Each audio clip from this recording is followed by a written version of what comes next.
Today's topic is कि हमें प्राणायाम की प्रैक्टिसेस कहाँ से और कैसे शुरू करनी चाहिए।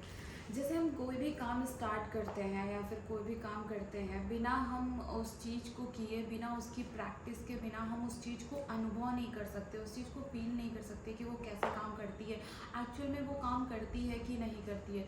तो pranayama is also like a kind of physics. शास्त्रों में भी इसका वर्णन किया गया है। बहुत सारे उपनिषद और ऐसे शास्त्र हैं जिनमें योगा अभ्यास और प्राणायाम ऐसी बहुत सारी चीज़ें इनके बारे में बताई गई हैं।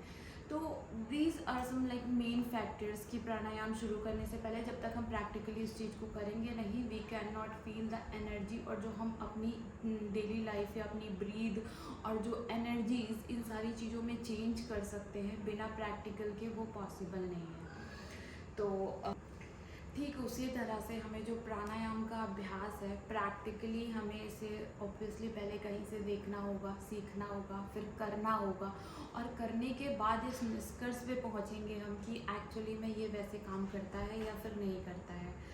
हमको करने से पहले, जैसे हम कोई भी काम करते हैं उसके पहले उस चीज़ को प्रिपेयर करते हैं। जैसे हम खाना ही बनाते हैं, हमें कोई सब्ज़ी बनानी है, तो उसको करने के लिए हम ऐसा तो करते नहीं है डायरेक्ट ही सब्जियां उठाई और प्रेशर कुकर में डाल दिया या कढ़ाई में डाल दिया और वो पक गई। उसके पहले हमें उसे वॉश करना होता है, उसे चॉप करना होता है, और बहुत सारे मसाले एंड इंग्रेडिएंट्स, बाकी सारी चीज़ें हमें प्रिपेयर करनी होती है। ठीक उसी तरह से जब भी हम प्राणायाम की हमें शुरुआत करनी हो, तो हमें अपनी बॉडी को उस लेवल तक पहले पहुंचाना होता है। हमें अपनी बॉडी को, नाड़ियों को शुद्ध करना होता है कि जब हम प्राणायाम की प्रैक्टिस करें तो हमारे जो उस प्राणायाम का रिजल्ट है वो पूरी तरह से हमें मिल सके। तो नाड़ी शोधन जो प्राणायाम है उसके द्वारा हम अपनी नाड़ियों को क्लीन करते हैं। जब नाड़ियाँ हमारी क्लीन हो जाती हैं, क्लीन होने के बाद जब हम प्राणायाम की शुरुआत करते हैं, वो हमारे बॉडी पर बहुत इफ़ेक्टिव होता है, उसका हमें एक्चुअल में रिजल्ट मिलता है। तो नाड़ी शोधन क्रिया ये एक क्रिया है जो हमारी नाड़ियों को क्लीन करता है, और उसके बाद हम प्राणायाम की जो बाकी प्रैक्टिसेस करेंगे तो वो हमारे बॉडी पे बहुत ही अच्छा इम्पैक्ट पड़ेगा। प्राणायाम करने के लिए जब लोग इसकी शुरुआत करते हैं, जनरली लोग कुछ दिन प्रैक्टिस करते हैं और फिर उन्हें लगता है कि नहीं, इसके कुछ खास फ़ायदे उन्हें मिल नहीं रहे हैं, तो वो उसको स्टॉप कर देते हैं और फिर छोड़ देते हैं। होता क्या है, साइंस, जब हम साइंस पढ़ते हैं तो साइंस में ऑब्वियसली चीज़ें भौतिक रूप में हमारे सामने होती हैं। जब हम कोई भी प्रैक्टिकल करते हैं तो वो भौतिक वस्तु को हम देख सकते हैं, उसे छू सकते हैं, और जब उस प्रैक्टिकल के क्या निष्कर्ष हैं वो हम अपनी आंखों से देख सकते हैं। तो उसको मतलब एज इट इज़ हम मान लेते हैं कि हाँ ठीक है, हमने कुछ ऐसे एक्सपेरिमेंट्स किए और इसका ये रिजल्ट आया और ये वैसा था। बट प्राणायाम में वो नहीं है।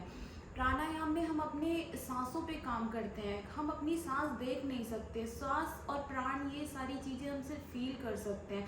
When you will start doing pranayama, ये एक दिन के लिए नहीं है। ये जो नाड़ी शोधन अभ्यास है, अगर आप कोई भी अभ्यास प्राणायाम का शुरू कर रहे हैं, कम से कम आपको 15 दिन या 1 महीने तक पहले नाड़ी शोधन का जो क्रिया है ये करनी होगी।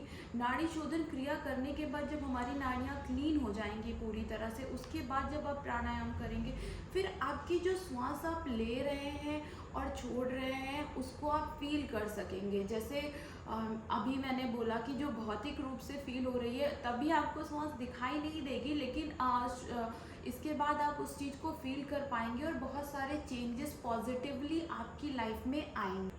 तो नाड़ी शोधन प्राणायाम, ये जो नाड़ी शोधन करने के लिए ये किस तरह से करना है, ये तो हमें पता है कि प्राणायाम में कोई भी क्रिया हम कर रहे हो तो सबसे पहले हमें बिल्कुल ऐसे आसन में बैठना है जो हमारी बॉडी के लिए बहुत कंफर्टेबल है। चाहे वो सिद्धासन हो, पद्मासन हो, जिस आसन में हम कंफर्टेबली जितने टाइम के लिए बैठ सकें कि हमारी बॉडी में, हमारी किसी भी मसल्स में कहीं से भी कोई भी तनाव उत्पन्न नहीं हो रहा हो, और हमारा स्पाइन बिल्कुल इरेक्ट होना चाहिए।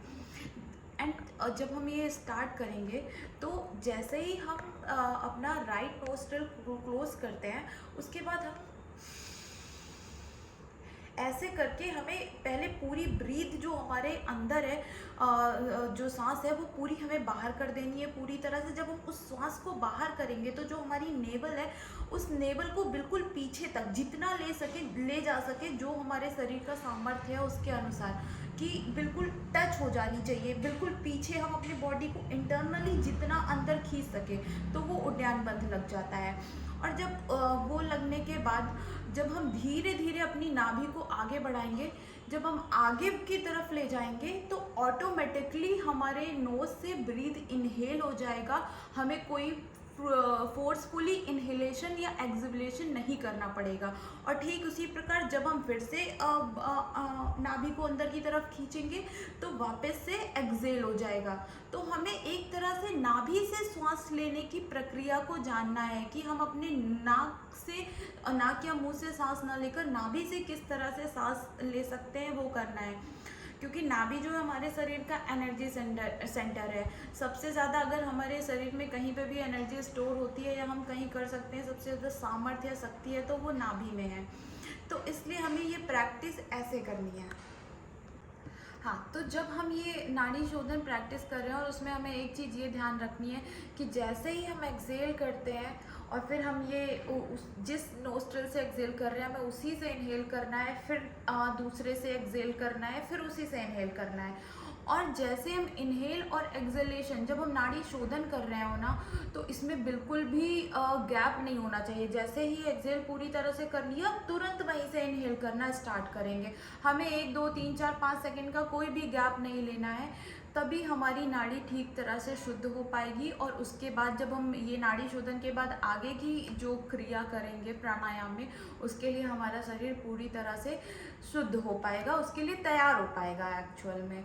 तो ये ऐसे काम करता है हमारे स्थूल शरीर से प्राण में, प्राण से मन और मन से आत्मा, ये इस तरह से काम करता है।